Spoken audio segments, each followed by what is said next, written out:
നമസ്കാരം. വേദവ്യാസമുനി ആർഷഭാരത സംസ്കൃതിയിലെ അമൂല്യങ്ങളായ രത്നങ്ങളാണ് വേദങ്ങളും പുരാണങ്ങളും ഉപനിഷത്തുകളും. സംസ്കൃത ഭാഷയിൽ ജ്ഞാനം എന്നർത്ഥം വരുന്ന വിദ് എന്ന ധാതുവിൽ നിന്നാണ് വേദം എന്ന വാക്കുണ്ടായത്. അതിവിശാലമായ അറിവുകളാണ് വേദങ്ങളിലൂടെ പ്രതിപാദിക്കുന്നത്. ആ അറിവുകളെ ഉപദേശിച്ച് കൊടുക്കുന്ന വിധത്തിൽ ആവിഷ്കരിച്ചിട്ടുള്ളതാണ് ഉപനിഷത്തുകൾ. ആ അറിവിനെ കഥാരൂപത്തിൽ പകർന്നു കൊടുക്കുകയാണ് പുരാണങ്ങൾ. പുരാണം എന്നതിൻ്റെ അർത്ഥം പഴയത് എന്നാണ്. വിഷ്ണു ഭഗവാൻ ബ്രഹ്മദേവന് ഉപദേശിച്ചു കൊടുത്തു. ബ്രഹ്മദേവൻ ശ്രീ നാരദ മുനിക്ക് ഉപദേശിച്ചു കൊടുത്തു. നാരദ മഹർഷി വേദവ്യാസന് ഉപദേശിച്ചു കൊടുത്ത ശ്ലോകങ്ങൾ ഉൾക്കൊള്ളിച്ചിട്ടുള്ളതാണ് ശ്രീമദ് ഭാഗവതം. വേദങ്ങളെ ഋഗ്വേദം, യജുർവേദം, സാമവേദം, അഥർവേദം എന്നിങ്ങനെ വിവരിച്ചത് വേദവ്യാസനാണ്. മഹാവിഷ്ണുവിൻ്റെ അംശാവതാരമാണ്. മഹാഭാരതം എന്ന ഇതിഹാസത്തിൻ്റെ കർത്താവായ വേദവ്യാസൻ വേദങ്ങളെ വിവരിച്ചത് മൂലമാണ് വേദവ്യാസൻ എന്ന് അറിയപ്പെടുന്നത്.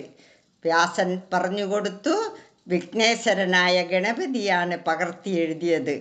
2.5 വർഷം കൊണ്ട് വീരചിതമായ മഹാഭാരത ഇതിഹാസം വ്യാസൻ ശിഷ്യർക്ക് ഉപദേശിച്ചു. 1.25 ലക്ഷം ശ്ലോകങ്ങളുള്ള വ്യാസനിർമ്മിതമായ മഹാഭാരതം മലയാളത്തിലേക്ക് തർജ്ജമ ചെയ്ത മഹാനാണ് കേരളവ്യാസൻ എന്നറിയപ്പെടുന്ന കൊടുങ്ങല്ലൂർ ശ്രീ കുഞ്ഞിക്കുട്ടൻ തമ്പുരാൻ. തെലുങ്കു ഭാഷയിൽ മഹാഭാരതം വിവർത്തനം പൂർത്തീകരിച്ചത് 3 തലമുറയിൽപ്പെട്ട പ്രഗത്ഭമതികളാണ് എന്ന് അറിയുമ്പോൾ കുഞ്ഞിക്കുട്ടൻ തമ്പുരാൻ്റെ മഹത്വവും കഴിവും നമുക്ക് ഊഹിക്കാവുന്നേയുള്ളൂ. പച്ച മലയാള പ്രസ്ഥാനത്തിന് അടിത്തറയിട്ട കേരളവ്യാസനായ കൊടുങ്ങല്ലൂർ ശ്രീ കുഞ്ഞിക്കുട്ടൻ തമ്പുരാനെയും ശ്രീ വേദവ്യാസനെയും നമുക്ക് ആദരിക്കാം. വേദമതത്തിലെ ആദ്യത്തെ നവോത്ഥാന പ്രസ്ഥാനമായിരുന്നു ഉപനിഷത്തുകൾ. സത്യാന്വേഷികളായ ഋഷിവര്യന്മാർക്ക് തപസ്സിൻ്റെ പരമസീമയിൽ അന്ധകരണശുദ്ധിയിൽ സത്യസാക്ഷാത്കാരമുണ്ടായി. അവരുടെ അതീന്ദ്രിയ അനുഭൂതി വാക്രൂപം പൂണ്ടതാണ് വേദങ്ങളും ഉപനിഷത്തുകളും. ഭാരതീയ സംസ്കാരത്തിൽ സ്ത്രീകൾക്ക് വളരെയേറെ സ്ഥാനം നൽകിയിരുന്നു.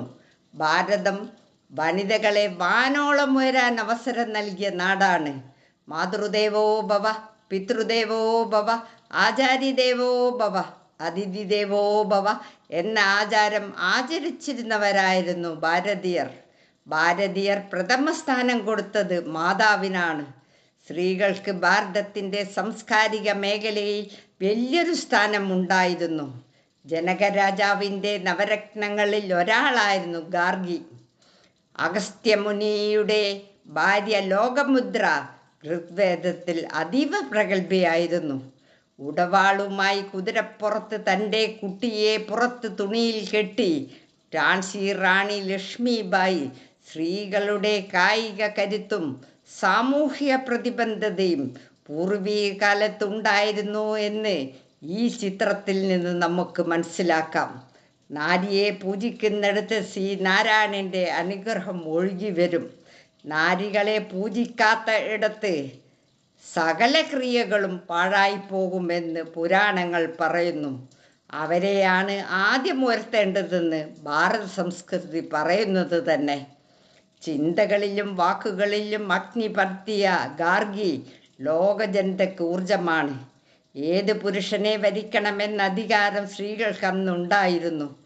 അതിനെ സ്വയംവരം എന്നാണ് പറഞ്ഞത്. കന്യകാപൂജ ഭാരതത്തിൽ മാത്രം കണ്ടുവരുന്ന ആചാരമാണ്. പത്മപുരാണത്തിൽ ബ്രഹ്മാവ് പറയുന്നു, ഇടഞ്ഞ ആന, നോവിച്ച സർപ്പം, കോപിഷ്ഠനായ ശത്രു, അപമാനിതനായ സിംഹം എന്നിവനേക്കാൾ ദുരിതം വിവേകമില്ലാത്തവർ ചെയ്തു വെക്കുമെന്ന്. ആലസ്യത്തിലാണ്ടുപോയ സനാതനധർമ്മത്തെ വളരെ നിർണായക കാലഘട്ടത്തിൽ അദ്വൈത സിദ്ധാന്തമെന്ന അമൃതവർഷം ചൊരിഞ്ഞ് ബലപുഷ്ടനാക്കിയ യുവപ്രഭാവനാണ് ശ്രീ ജഗദ്ഗുരു ആദിശങ്കരൻ. വേദകാലങ്ങളിൽ 18 ഋഷിമാർ അവരുടെ തപോബലത്താൽ ജ്യോതിശാസ്ത്രത്തിൻ്റെ അടിസ്ഥാന തത്വം രേഖപ്പെടുത്തിയിട്ടുണ്ട്. ഇതെല്ലാം സംസ്കൃതത്തിലായിരുന്നു. ശ്രീ BV രാമനാണ് മിക്ക ഗ്രന്ഥങ്ങളും ലളിതമായ ഇംഗ്ലീഷ് ഭാഷയിൽ തർജ്ജമ ചെയ്ത് ഈ ശാസ്ത്രങ്ങളെ സാധാരണക്കാരിൽ എത്തിച്ചത്. മറ്റുള്ള രാജ്യങ്ങൾക്കൊന്നും ചെയ്യാൻ സാധിക്കാത്ത അത്ഭുതങ്ങളാണ് നമ്മുടെ ഭാരതദേശത്തിന് വേണ്ടി കൃഷിവര്യർ ചെയ്തത്. ലോകോത്ഭുതമായി അംഗീകരിക്കപ്പെട്ട കലാസൃഷ്ടികൾ, അമ്പലങ്ങൾ, തൂണുകൾ, ടെക്നോളജി പുരോഗമിക്കുന്നതിന് മുമ്പ് തന്നെ ഇവയെല്ലാം ഭാരതത്തിൽ ഉണ്ടായിരുന്നു. ഭാരതരാജാക്കന്മാർക്ക് ഓരോ കാലത്തും കിട്ടിയ അറിവുകളും അനുവർത്തിച്ച സംസ്കാരവും നിസ്വാർത്ഥ സേവനത്തോടെ വരും തലമുറയ്ക്ക് വേണ്ടി എഴുതിവെച്ച എല്ലാ മുനിശ്രേഷ്ഠന്മാർക്കും വന്ദനം. ഇപ്രാവശ്യത്തെ വേദവ്യാസ ജയന്തിയായ ഗുരുപൂർണിമ ജൂലൈ 10 വ്യാഴാഴ്ച ഗുരുവാരം തന്നെ ഒത്തുവന്നു. സർവേഷു സദാഭിഷ്ട സർവജിത്ത് സർവപൂജിതം അഗ്രോ തഥ മുനിശ്രേഷ്ഠ നീതികർത്തോ ഗുരു പിത. ഓം ഗുരുഭ്യോ നമഃ. അടുത്ത വീഡിയോ കാണാം. നന്ദി, നമസ്കാരം.